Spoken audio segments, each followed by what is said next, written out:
이어서 모닝와이드 3부가 방송됩니다.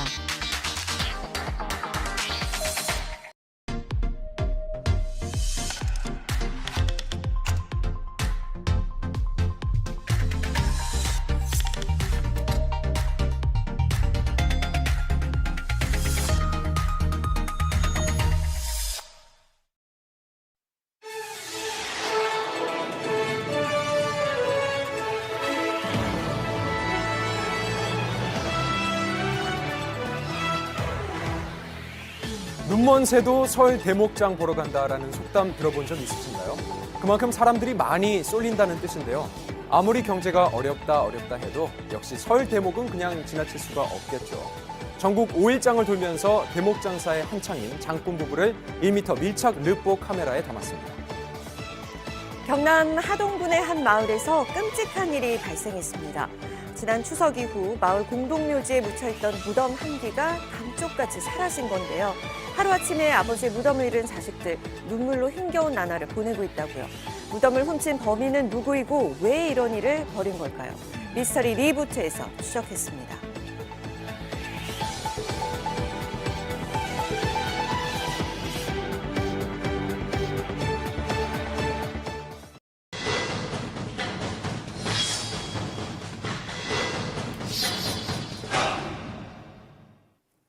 광주광역시의 한 마을. 설 명절을 앞두고 또다시 찾아온 한파입니다. 그런데 이 따뜻한 집을 두고 바로 이곳 회관에서 많은 시간을 보내야 하는 사람들이 있다고 하는데요. 도대체 어떻게 된 일일까요? 확인해 보겠습니다. 여기다 모여 계시거든요. 안녕하세요. 네, 들어가도 돼요? 네. 여기다 계시네요. 아니 왜 다 여기 계세요 지금? 근데? 아이 추워서 이렇게 다 모여있죠. 여기서 집에 못 있고. 추위를 피해서 마을 회관에 모였다는데요. 근데 어째서 여기는 이렇게 도시가스를 안 놔준다요? 이게 언제부터 요청하셨던 거예요, 도시가스를? 5, 6년 될까? 5, 6년? 모르겠네요. 그럼 내년 겨울 네, 70여 세대가 모여 사는 이곳 주민의 대부분은 70세 이상의 어르신들입니다. 문제는 마을에 아직 도시가스가 공급되지 않았다는 건데요. 자, 그래서 이 한파가 더욱더 혹독하다고 합니다. 여기 이렇게 나무가 있네요. 예, 여기 나무가 셀감이에요. 있어가지고 나무를 떼야지 따뜻하거든요. 오죽하면 매일같이 산에 올라서 장작을 구해온다는 주민. 이게 얼마나 이 정도 고생입니까? 쌓여 있으면 얼마나 쓰세요? 이게 쌓였으면 하루 저녁이면 다 떼요. 잠 잘 때만 조금 넣고 미치거니 자고 있어요. 예, 밤에는 저 자다가도 나가서 이제 또 불을 내야죠. 장작으로도 한계가 있기 때문에 이 집 안엔 전기 난로도 필수라고요. 그런가 하면 연탄을 떼는 집도 있습니다. 도시가스가 들어오지 않는 마을에서 등유 가격에 비해서 그나마 저렴한 연탄. 문제는 이거 하는 거 보통 일이 아닐 것 같은데 좀 힘들지 않으세요? 매 저녁에 자다가 가려면 추워서 나오도 못오고 죽겠어. 또 새벽에 일어나서 또 갈고 3번, 4번은 갈아야 잠게. 불씨를 꺼뜨리지 않기 위해 자다가도 연탄을 이번 갈아야 설에 하는데요. 가족들 오세요? 그러면 전부 아들, 딸들 오지. 어머 기름이야 막 연탄에 두드려 떼야 이제 안 춥다고 이제 그러면 춥다고 벌벌벌벌 떨어. 할머니 집 가면 추운 게 안 간다고 안 속상해. 마을에도 밤이 찾아오고 추위는 더욱더 매서워지는데요. 지금 어디 가시는 거예요? 집에 가죠. 집에 이제 밤 된 게 집에 들어가죠. 아궁이가 이거 연탄 보일러 했었어. 기름하고 연탄하고 연결해갖고 쓰다가 연탄 안 쓰게 되신 이유는 뭐예요? 아빠 때문에 이제 아빠 가불고 난게 하루에 3번씩 4번씩 갔다가 연탄불 한번 쓰러진 적이 있어. 그 길로 그러는 거야. 아빠 가셔버렸어 갑자기. 연탄가스 사고로 갑작스럽게 남편을 잃었다는 주민. 큰 충격에 휩싸여서 힘든 시간을 보냈습니다. 보통 한 달에 3번 이상을 가라. 한도름가게 33만 4천 원씩 주고 굴더만. 그래갖고 한 달에 기름값만 그럼 얼마 나오는 거예요? 100만 원 이상 써을 들고 떼려고. 그렇게 많이요? 네, 1년 전에 비해서 등유 한 드럼, 즉 등유 200리터의 가격은 10만 원 가량 올랐습니다. 때문에 등유 세 드럼의 가격은 90만 원이 넘는 상황인데요. 이렇게 급등한 기름값에 난방은 언감생심. 결국 겉옷을 입고 잠자리에 듭니다. 따뜻 추면 이제 이렇게 둘러쓰고 자고. 그 얼굴까지 쓰고 주무세요? 이제 잔뜩 얼굴이 시리면 이렇게 덮고 자. 대체 이 마을에 도시가스가 들어오지 못하는 이유는 무엇 때문일까? 또 지금 안타까워하고 있는 것은 보면 마을 바로 앞에 대단지 아파트가 들어와 있습니다. 보세요. 그렇네요. 네, 바로 앞이거든요. 아파트 주민들은 난방을 어떻게 하고 있을까요? 찾아가 봤는데요.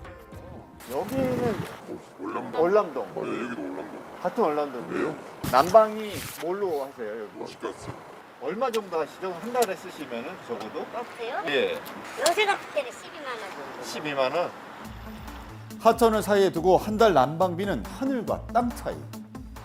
하천을 중심으로 이제 도시가스가 왼쪽에는 들어와 있고요. 바로 이 앞쪽에는 안 들어와 있는 거죠. 그냥 직선 거리는 한 100m 정도밖에 안 되는 것 같습니다.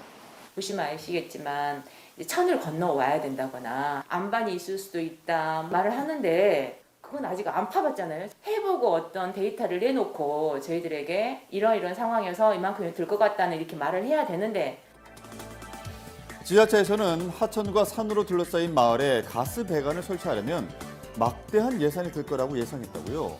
광주의 도시가스 보급률이 99.7%라 그러는데 그 0.3%에 저희가 포함되는데 0.3%에 속하는 저희들도 광주 시민이잖아요. 그러면 광주 시민으로서 저희들도 누릴 수 있는 권리가 있다고 생각을 하는데 그러니까 도시가스 측에서도 이게 민자하고 개인 어떻게 사업체잖아요. 그러니까 수익성이 없다라는 그 이유로 기피하는 거죠. 정말 도시가스를 공급받을 수는 없는 걸까요? 누구에게나 난방 연료비를 지원할 수 있는 건 아니지 않습니까? 그다음에 미공급 지역에도 저희가 지금 17,000세대 정도 되는데 다 지원하기에는 어려움이 있고 약 100가구에 공급 배관을 설치하는 데에는 좀 경제적으로 부담이 좀 많이 들어갑니다. 코앞에 있는 아파트까지는 도시가스 너무나 쉽게 들어오고 1km 정도 떨어진 마을에만 지원이 안 된다라는 것들이 주민들이 느끼는 박탈감이 더 크죠. 국가적으로 지자체적으로 더 체계적인 소외 지역에 대한 지원들이 이루어지고 있는데 오히려 광역시의 이제 외곽 마을이라는 이유로 지원의 제한들이 이루어지고 있지 않나. 에너지 소외 지역에 산다는 소외감이 차가운 겨울 바람보다 시리다는 주민들. 언제쯤 집에서 따뜻한 겨울을 보낼 수 있을까요? 올해는 작년보다는 더 추워. 추워서 어떻게 견딜까 몰라. 따뜻한 봄 올 때까지.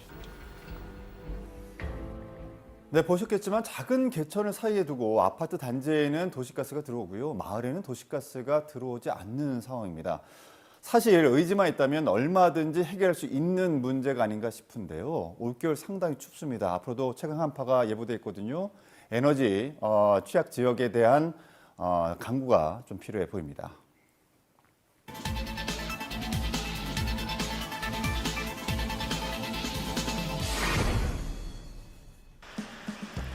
전국 최대 규모의 5일장인 성남 모란 민속 5일장.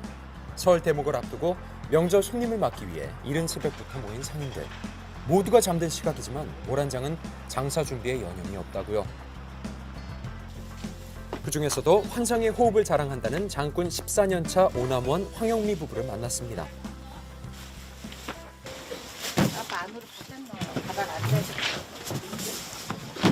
아니 이걸 다 쓰시는 거예요? 쓰죠. 다 내리는 거예요, 이거. 이거 딱 내렸다 올렸다 해야 돼요. 노하우가 있으세요? 몸으로 때워야 돼. 손발이 척척. 말하지 않아도 33년 동안 부부로 함께한 세월 덕분에 이젠 서로의 눈빛만 봐도 통한다고요.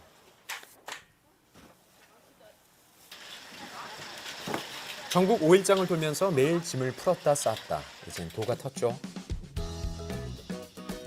동트기 전 부부만의 1일 가게가 완성되나 싶더니 수백을 여는 사람들이요. 수백을 여는 사람들. 일단 생각나면 한 잔 추워. 추운 날 다 같이 고생하는 상인들과 함께 간식을 나눠 먹으면서 장사 시작 전 마지막 여유를 만끽합니다. 여기 아들은 대한이고 우리는 대양이야. 이름도 비슷하네요. 형제보다 더 가깝죠. 5일에 한 번씩 만나니까. 매일 보면 지루하잖아요. 근데 5일 만에 만나니까 할 이야기도 많고 재밌고 반갑고. 이렇게 즐거운 새참 시간이 지나고 이제 열심히 일합시다. 간다. 파이팅 하세요. 대박. 영화에는 좀 놀다 가라. 가요. 부부도 본격적으로 장사 준비에 돌입합니다. 약 30가지의 상품을 1시간 안에 펴야 한다고요. 상품 배치에도 노하우가 있겠죠? 아빠, 한강 뺄까? 아빠, 그거 우도 빼요. 그 생콩은 빼줘요. 왜 빼요? 아, 요거는 오늘은 주품목이 아닙니다. 명절 때 좀 나가는 거는 좀 양을 좀 늘리고, 좀 명절에 안 팔리는 물건은 빼고 좀 줄이고. 제수용품인 곶감과 대추, 밤이 오늘의 주요 품목. 손님들의 눈에 잘 띌 수 있도록 배치하는 게 중요합니다. 정말 척하면 착, 찰떡 호흡을 자랑하는 두 사람. 부부의 손길이 스쳐서 지나가기만 하면 깔끔하게 정리되는데요. 하지만 자세히 살펴보니 같은 듯 어머니가 다르죠. 했던 거 무화열이랑 이게 아버지가 해놓은 거다. 어쩔 수 없어, 남자. 또 얘기하면 싫어요. 그냥 내가 하고 말지. 그 사람이 하는 일이 따로 있고 누가 하는 일이 따로 있고. 정신없이 준비하던 사이 반가운 첫 손님이 왔습니다. 드려? 아, 오늘 맛있게 해주시네. 좀 더 드렸습니다. 게시하셨네요, 사장님. 네. 오늘 좀 잘 될 것 같으세요? 감이 대목장이고 그래서 아무래도 그 게시가 빠르면 좀 장사가 좀 되려나 하는 희망이 생기죠. 오늘은 좀 어떻게 장사가 좀 될까? 어머니! 만원에 만원, 5kg짜리 만원. 시장하면 딱 생각나는 추억의 간식이죠. 뻥튀기부터 갓 나온 호떡까지 이곳에 오면 정말 없는 것 빼고 다 있다는데요. 날이 밝자 활기를 띠는 모란장. 대목을 맞아서 평소보다 더욱더 북적입니다. 뭐 사가세요, 어머니는? 동대전. 동태? 제사할 거. 사다 놔야지. 조금 있으면 사람이 너무 많아갖고 시장에 정신이 없어. 어휴. 사과하고 단감 사서 그래. 안 힘드세요? 힘들어도 뭐 내 식구 먹을 거니까요. 몸은 무겁지만 발걸음은 가볍습니다. 한편 명절 대목답게 부부의 가게에도 손님들이 끊임없이 몰려드네요. 뭐 드릴까요? 안깐 거로 드릴까요?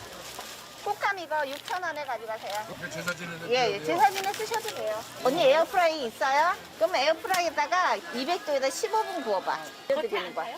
안 타요. 설탕물이 안 담궈도. 설탕물이 안 담궈도 돼요. 아내가 열심히 설명하는 사이에 남편은 밤 가기에 열중하는데요. 밤은 아빠가 갈까요? 내가 할 일이에요 이거는. 내 집사람은 이거 안 하지. 내가 하는 거예요 이거는. 네, 됐습니다. 담아주세요. 감사합니다. 깎은 밤을 포장하는 건 아내의 몫이죠. 이게 몇 시 나와야 되는 거예요? 550에서 40. 보면 어느 정도 감은 오는데 이게 감이 떨어졌다니까. 1 5반에? 5반은 넘어가시는 거예요? 이것도 빼면 손님 속상하지. 이번에도 역시나 백발백중. 이 혹시 몇 개나 드는지 아세요? 감 크기에 따라 틀린데 보통 30개에서 30개 정도? 예.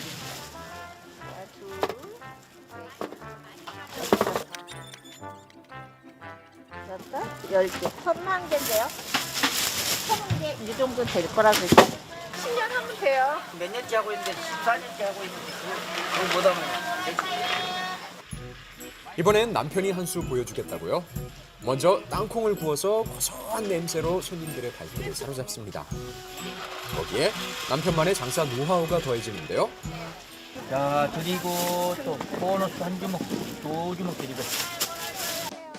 손님 맞춤형으로 설명해주는 아내와는 달리 챙겨주는 걸 좋아해서 일단 퍼주고 본다는 남편. 부대치고 좀 많이 담아주시는 것 같은데? 많이 드려야죠. 나도 많이 줘야 돼. 가다가 일부러 와서 많이 더 주길래. 이야, 더 주세요? 네, 감사합니다. 이게 시장의 묘미지. 덤이 그 인심이잖아요. 돈 받아요. 네, 감사합니다. 네, 감사합니다. 잘 먹겠어요. 하나 드세요. 저 아저씨가 퍼주면서 잘해. 많이 퍼주면서 잘해. 아줌마들이 아저씨 오면 나한테 안 산다 그래요. 궂은 날씨에 손님이 없는 틈을 타서 반가운 손님들이 찾아왔습니다. 스승님이에요. 멘토.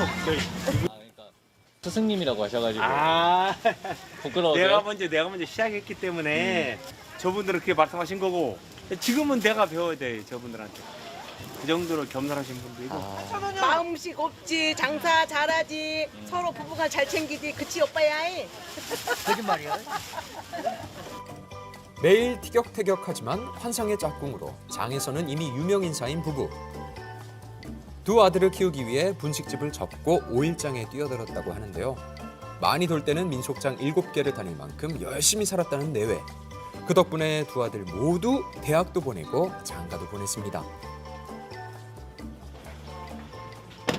수고했어요. 고생 많으셨습니다. 예. 내일 모레 병천, 그 다음은 원주. 열심히 살고 있어요. 대목을 맞아 더욱 정신이 없었던 하루. 고생한 몸을 이끌고 서둘러 집으로 향하는데요. 새벽부터 모란장을 가득 채웠던 다른 장군들도 늦은 시각이 돼서야 서서히 자리를 뜹니다. 이틀 뒤 천안 병천장에서 다시 만난 부부. 남편은 설치 담당, 아내는 배치 담당. 오늘도 어김없이 척척 각자 역할에 맞춰서 장사 준비 한창인데요. 준비하다 말고 갑자기 어디론가 향하는 아내. 이 장에 특별한 사람이 있다고요? 이거 먹으라고. 아들이요? 근데 왜 이거 안 꺼내 먹어? 딸 구워야 돼. 그래야 붙나. 왜? 이것만 하나도 돼. 만나자마자 엄마의 잔소리가 시작됩니다. 보다 못해 직접 나서는데요. 바람을 쐬면서 말려줘야지. 근데 우리 아들은 아직 젊어서 그런 걸 몰라. 많이 알려주셔야겠네요. 예, 이렇게 좀 털어놔야 돼. 아무래도 부모님 눈에는 부족하다고 느끼실 거예요. 근데 또 제가 항상 느끼는 거지만 나중에는 부모님이 하시는 게 맞더라고요. 부모님을 따라 이 길을 선택한 지 5년. 이제는 어엿한 프로 장군이죠. 월급이 아니라 제가 한 만큼. 그래서 장사가 안 될 때는 제가 못한 거잖아요. 근데 저는 오히려 그게 더 낫다 생각이 들어서 이제 월급 받는 그런 회사 생활이 아니라 장사를 택한 거죠. 저는 일단 젊은 이제 사장이잖아요. 좀 현대화가 좀 됐으면 좋겠어요. 인터넷 판매도 이제 생각을 하고 있고요, 지금. 확실히 부모님보다는 조금 더 현대화된 그런 쪽으로 지금 계획을 세우고 있습니다. 지금. 대를 이은 신장군으로서 새로운 꿈이 있다고요. 시대의 흐름에 맞게 전통시장과 온라인을 연결하고 싶다고 합니다. 안쓰럽죠. 고생하는 거 보면 안쓰러운데 바닥서부터 시작해봐야 인생을 알아가는 거 아닌가? 열심히 살아야지. 이것도 미천이에요. 설 대목을 맞은 5일장. 그 속에서 삶을 이어가는 장군들을 응원합니다.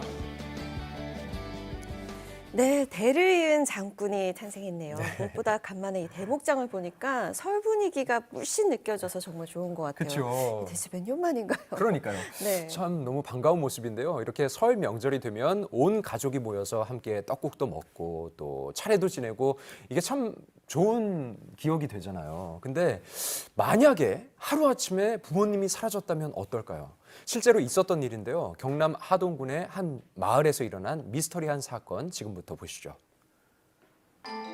소설보다 더 소설 같고 믿기지 않지만 현실엔 존재하는 이야기를 들려드립니다. 미스터리 리부트. 오늘은 어느 공동묘지에서 벌어진 기묘한 사연입니다. 50년 동안 계셨던 저희 아버지인데 완전히 사라지고 경찰서인가 군에다가 뭐 그렇게 신고했다 하더라고. 없어졌다고. 무섭지? 자기 가족이 그랬을까? 아니면 완전 모르는 사람들이 그랬을까? 지리산을 품은 경남 하동군의 한 작은 마을.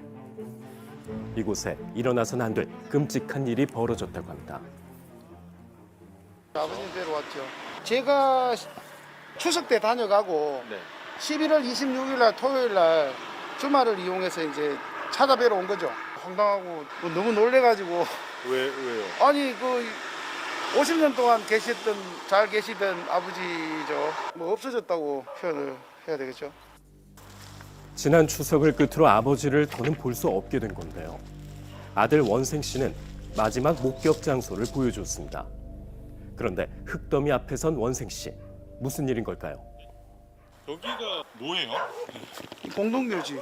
저희 아버님이 계시던 묘지가 공분이 완전히 사라지고 흙을 파헤쳐 놓은 상황이었죠. 무슨 일이죠? 통째로 없어졌어요? 사라진 건 다름 아닌 아버지의 무덤.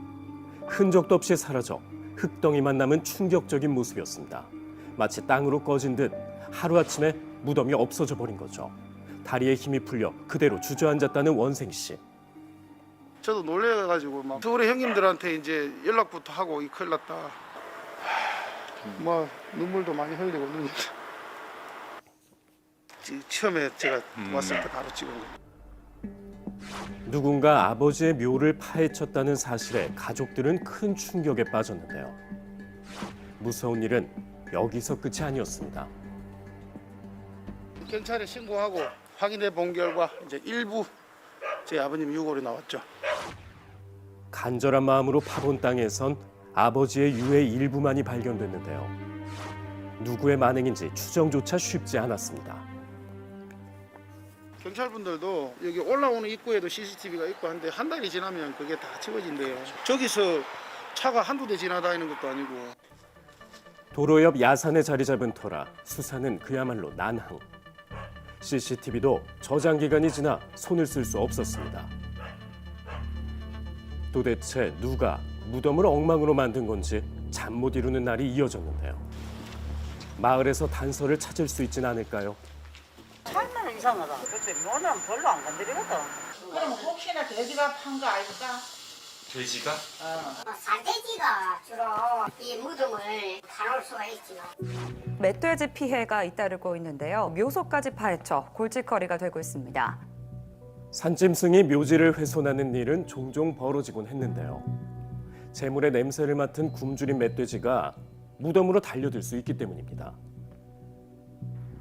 아버지의 무덤을 파헤친 건 정말 산짐승일까? 장례문화 전문가와 이야기를 나눠봤습니다. 그 산짐승이 파시면 그 아까 그림처럼 원상복구가 되질 않습니다. 이게 지금 엎어지가 있단 말입니다. 그럼 이거는 짐승은 이렇게 할 수가 없다. 사람이 한 거다. 동물이라기엔 인위적인 부분이 있다는 전문가.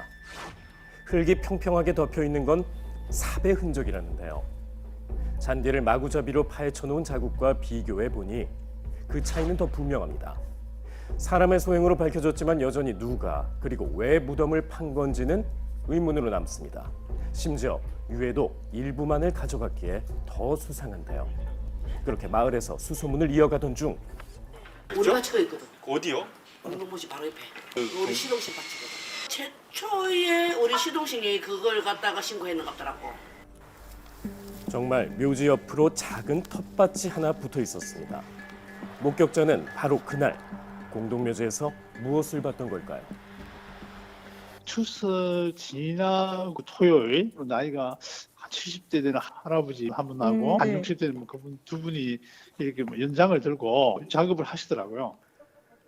보슬비가 내리던 9월의 어느 토요일, 밭일을 하던 목격자의 뒤로 두 명의 남자가 삽을 든 채 지나갔는데요. 유독 기억에 남았던 건 특이했던 점이 있었기 때문입니다.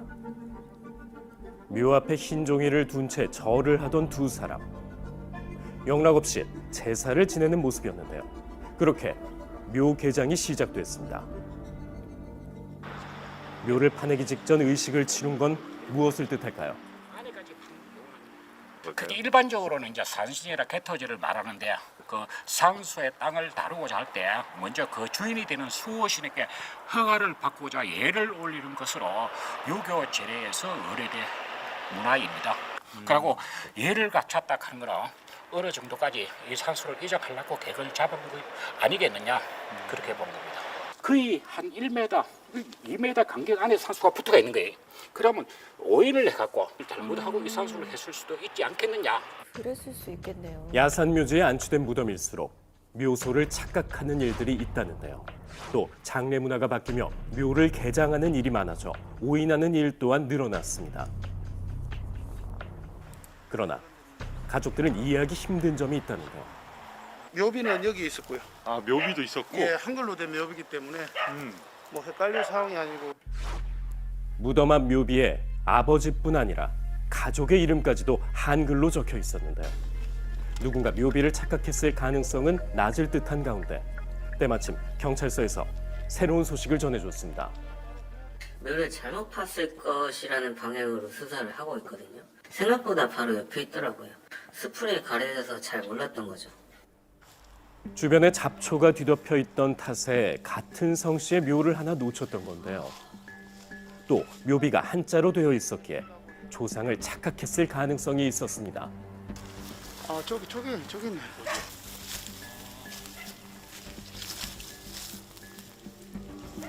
드디어 마주하게 된 또 다른 해주 오 씨의 묘비. 게다가 사라진 묘소와 가까워 실마리가 풀릴지도 모른다는 희망이 생겼습니다. 마을 주민들의 도움을 받아 다른 오 씨 묘의 후손을 찾아봤습니다.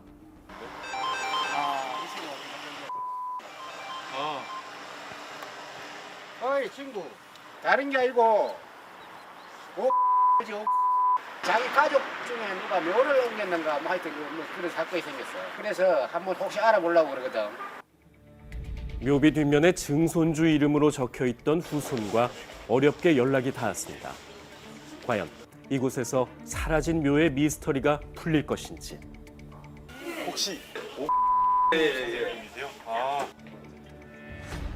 조심스레 무덤에 대해 물었습니다.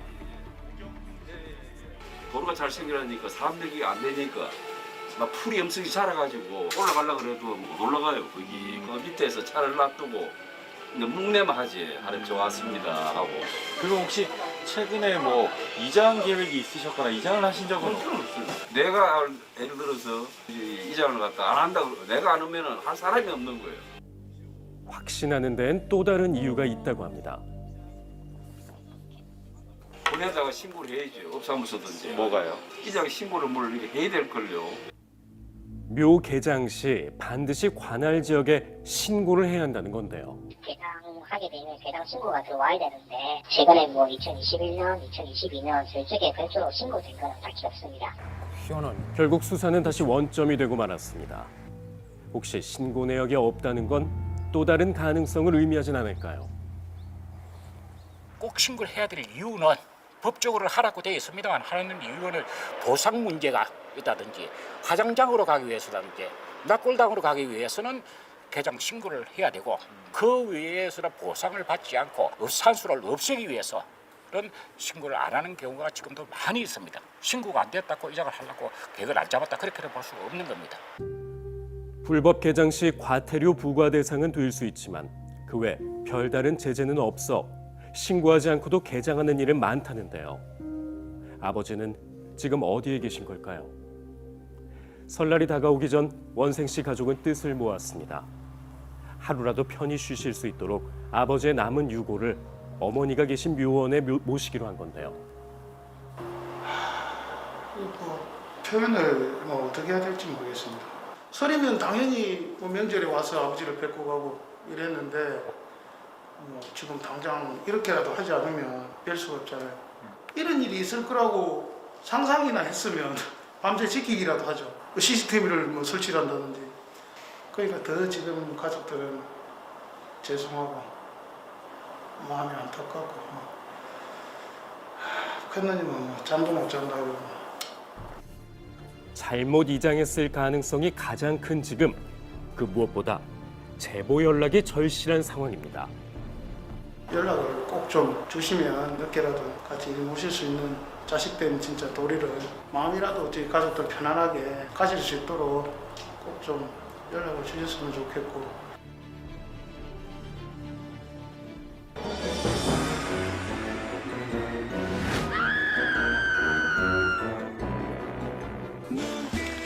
겨울 스포츠의 꽃, 스키와 보드를 즐기려는 사람들로 북적이는 스키장. 시원하고 재밌었어요.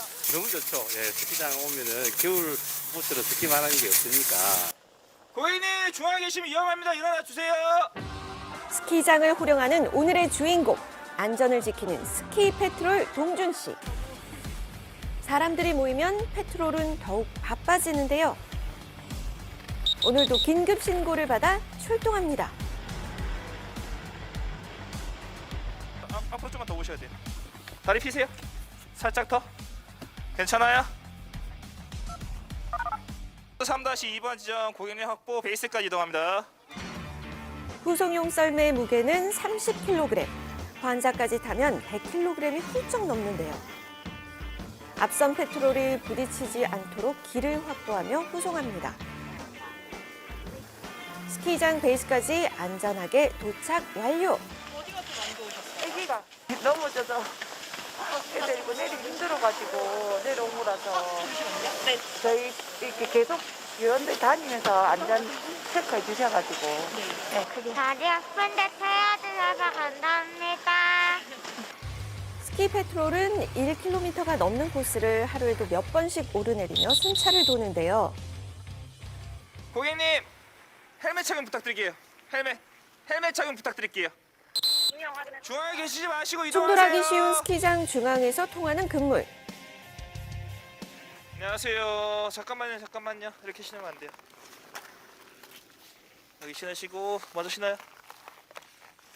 작은 충돌에도 다치기 쉬운 아이까지 안전을 확인하는 것이 페트롤의 그렇지. 주 임무인데요. 조심히 타세요.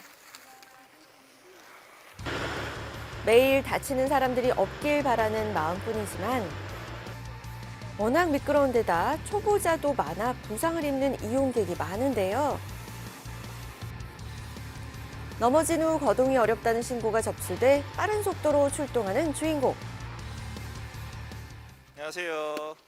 어떻게 다치셨어요? 오른쪽 무릎. 무릎을 다쳐 일어나지 못하는 여성, 응급처치에 들어가는데요. 아프시면 말씀하세요. 쪼일 거예요. 지금은요? 지금은? 괜찮아요? 무릎에 무리가 가지 않도록 보호대로 고정시키는 등 다양한 처치에도 나아지지 않는 통증. 결국 의무실로 이송해 더 정확한 치료를 받아보기로 합니다. 미끄러운 눈길을 활주하다 보면 눈 깜짝할 새 다치는 경우가 굉장히 많다는데요. 셔스키 타시다가 혼자 넘어지셨는데 무릎 쪽이 좀 많이 다치셨나 봐요. 인대 쪽 있잖아요. 인대 쪽이 약간 부상 있고 오늘은 그렇게 심한 편이 아니라서 오늘은 좀 휴식하시다고 이렇게 됐고요. 환자를 이송한 후 다시 정상으로 돌아가는 주인공. 이렇게 스키장 곳곳을 돌아다니다 보면 숨 돌릴 틈이 없습니다. 일하면서 언제 쉬시는 거예요? 쉬는 거요? 쉬는 거. 저희 예전 선배가 했는데 리프트에서 쉬는 게 쉬는 거라고. 해가 질 무렵 페트롤들이 총출동해 분주한 모습인데요. 주인공이 손짓으로 수신호를 보내자 스키를 타던 사람들이 하나둘씩 슬로프에서 돌아오기 시작합니다. 이 사람들을 다 내보내는 거예요? 아 지금 저희 야간 정설 시간 때문에 지금 고객님들 전부 다 내려 보내고 있어요. 베이스 쪽으로. 그렇게 모두가 떠난 겨울밤의 스키장.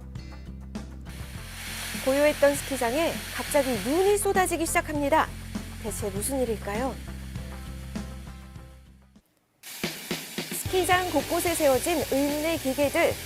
바로 눈을 분사해 스키장을 겨울왕국으로 만들어주는 제설기입니다. 이 거대한 제설기를 스키장 구석구석에 힘겹게 옮기는 사람들. 이제 저희 초기 제설 작업을 하러 왔습니다. 보통 야간에 날씨도 많이 온도도 많이 떨어지고 이제 고객님도 안 계시다 보니까 야간 작업이 주로 하고 있습니다. 오늘의 또 다른 주인공, 제설 정설팀의 리더 재민 씨. 그런데 서 있기조차 힘든 눈보라 사이를 성큼성큼 걸어가는 주인공인데요. 여기 보시면 눈 입자를 확인을 하면서 만들어야 되거든요. 저희 설질 체크는 측정하는 기계가 있는 게 아니고 이제 능숙하게 작업을 할 수 있는 베테랑 작업자가 저기 뿌리고 있는 눈 밑에 들어가서 직접 눈을 맞아보면서 설질 체크를 하고 있어요. 설질 확인을 위해선 온몸으로 눈을 맞으며 직접 확인해야 한다는데요. 작업이 한창이던 그때 제설기 앞으로 모여든 팀원들. 어쩐지 분위기가 심상치 않은데요. 무슨 문제라도 생긴 걸까요?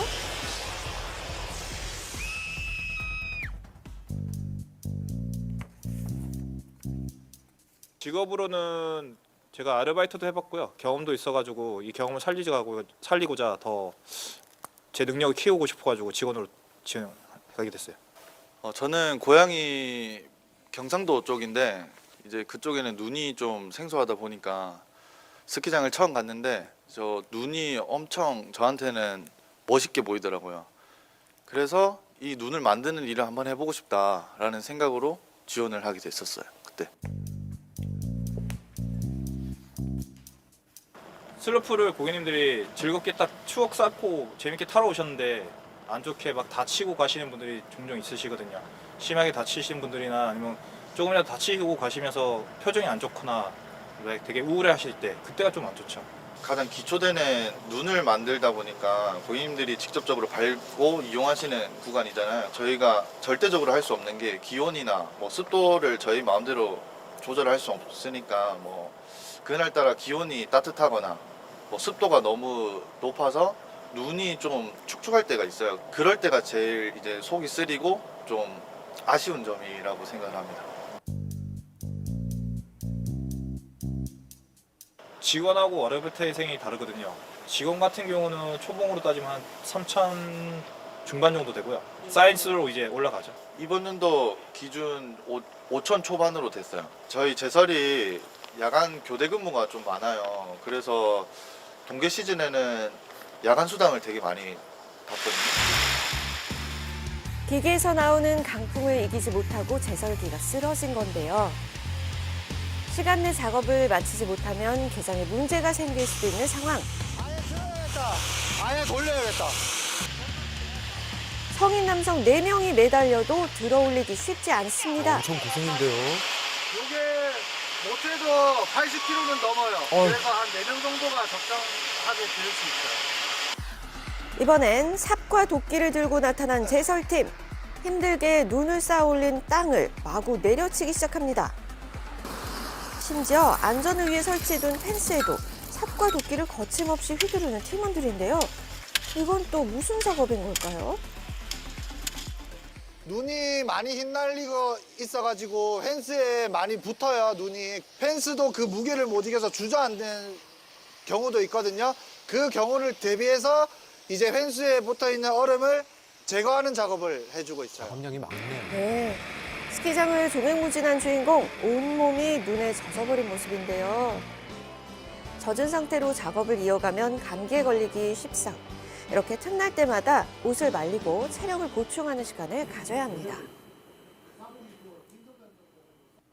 저희 이제 초기 제설은 끝났고 정설 작업이 남아있는데 이제 정설 장비 타러 갈 거예요.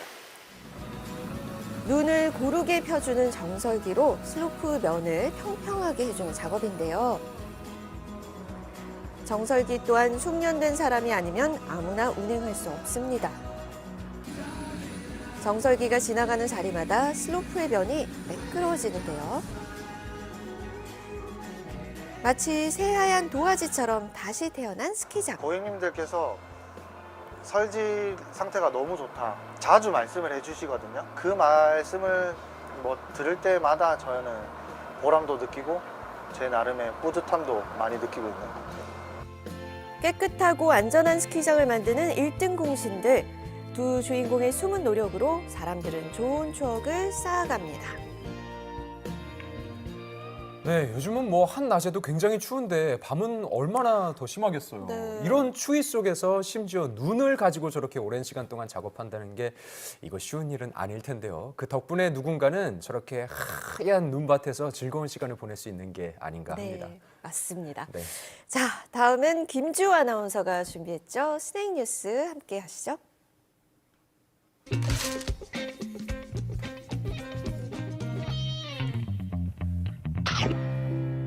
안녕하세요. 가장 뜨거운 이슈를 한 입에 먹기 좋은 스낵처럼 전달해드리는 모닝 스낵 뉴스의 김주호입니다. 오늘 이야기해볼 첫 번째 뉴스는 바로 아파트입니다. 최근 부동산 시장에서 가장 핫한 키워드가 하나 있죠. 바로 줍고 죽는다라는 뜻의 줍줍이라는 말인데요. 요즘 부동산 시장에서는 하늘의 별 따기만큼이나 어렵다는 서울의 아파트를 마치 줍는 것처럼 쉽게 얻을 수 있다는 뜻으로 쓰이고 있죠. 대체 부동산 시장에 무슨 일이 벌어지고 있는 걸까요? 최근 아파트 분양 시장에서는 서울을 비롯한 전국의 아파트 분양률이 저조한 성적을 보이며 쇼크 상태에 빠졌습니다. 지난해 12월 분양을 진행했던 서울 성북구의 한 아파트. 일반 분양 1,300여 가구 중 약 530가구가 계약을 포기하면서 미계약률이 무려 40%에 달했죠. 분양이 시작되면 경쟁률이 수십 대 1까지 치솟던 일명 청약불패의 서울과 수도권인데 당첨자들이 막상 계약을 앞두고 대거 포기하면서 미분양이 잇따르고 있는 거죠.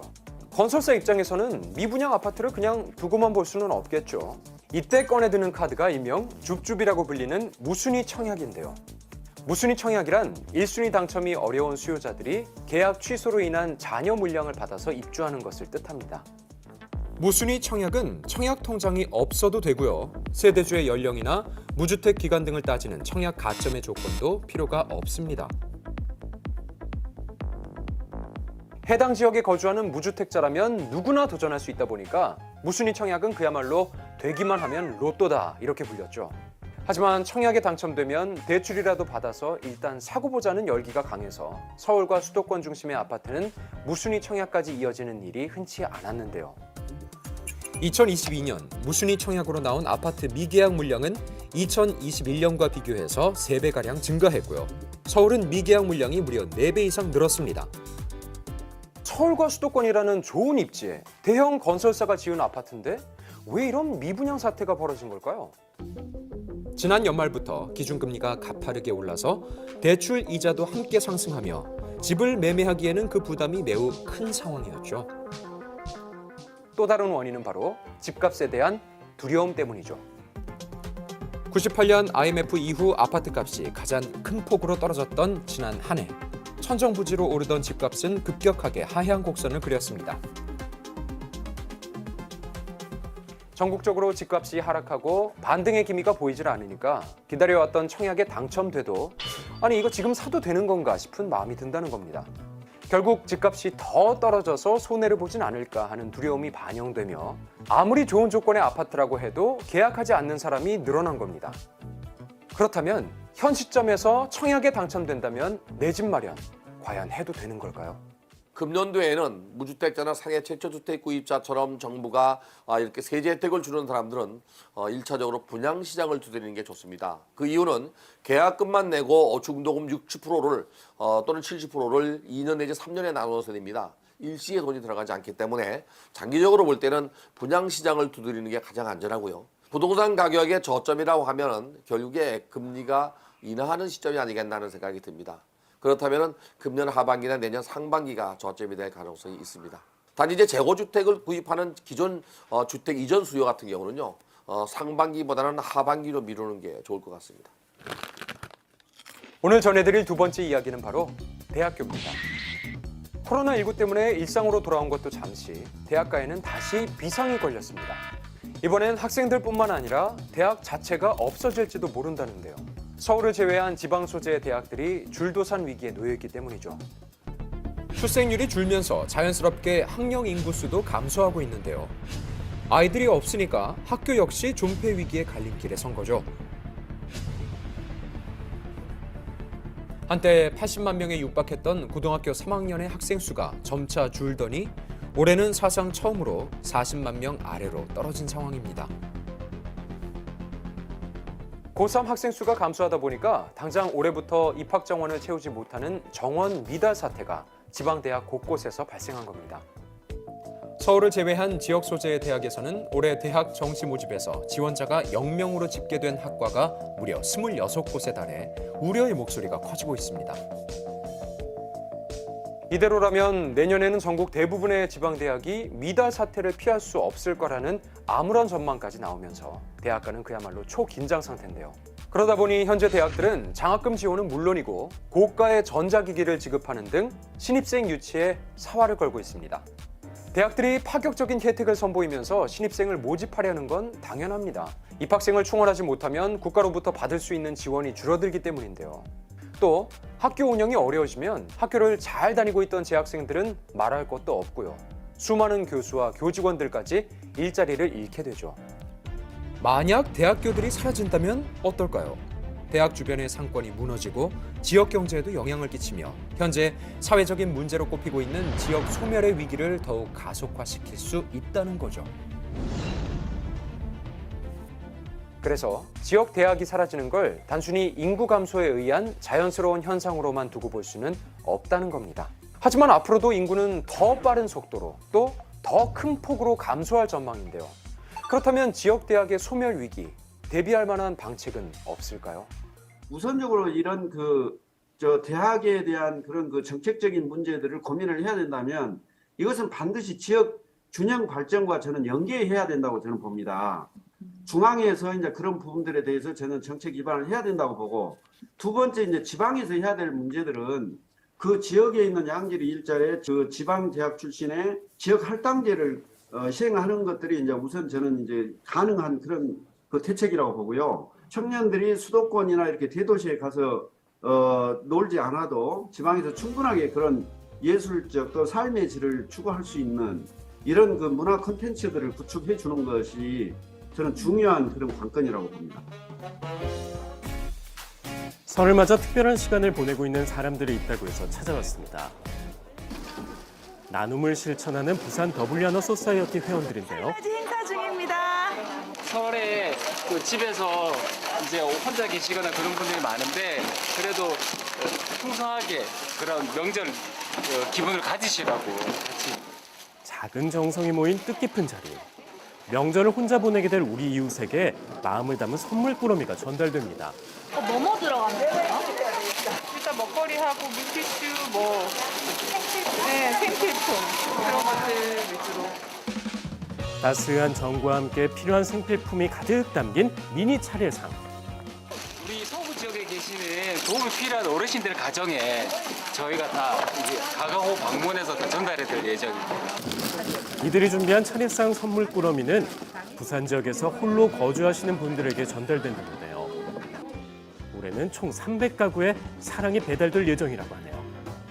WR와 인연을 맺어서 어르신들 설과 추석 때 미니 차례상을 지원해 드리기 시작했고요.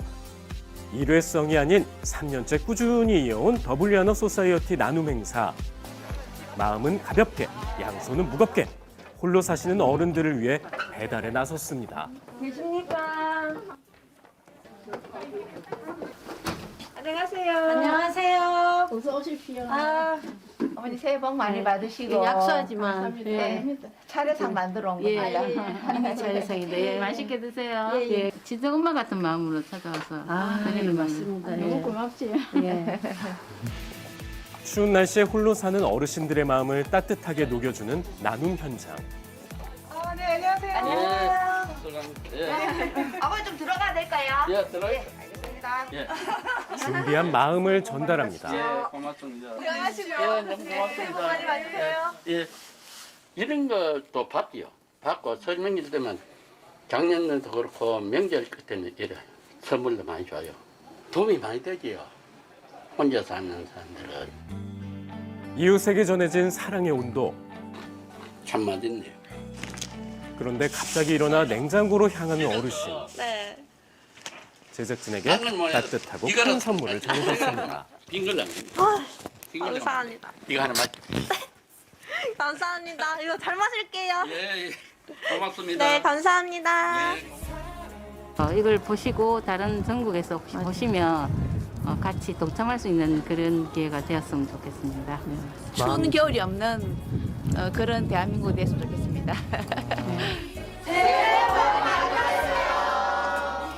마음의 추위 없이 올 명절 모두 따뜻하게 보내세요. 오늘 아침 전국이 대체로 흐린 가운데 눈비 소식이 있습니다. 네, 설 연휴 동안 비, 눈, 강풍 예보가 있는 만큼 귀성길 기상정보 잘 확인해 주시기 바랍니다. 네, 설 명절 가족과 함께 따뜻하게 보내시고요. 새해 복 많이 받으세요. 고맙습니다. 뭐 생각해 나 좋아한 거 다 아는데 요즘 나는 모든 게 멀어 보이고 이 생각에 혼자 웃기도 해 나 언제까지 혼자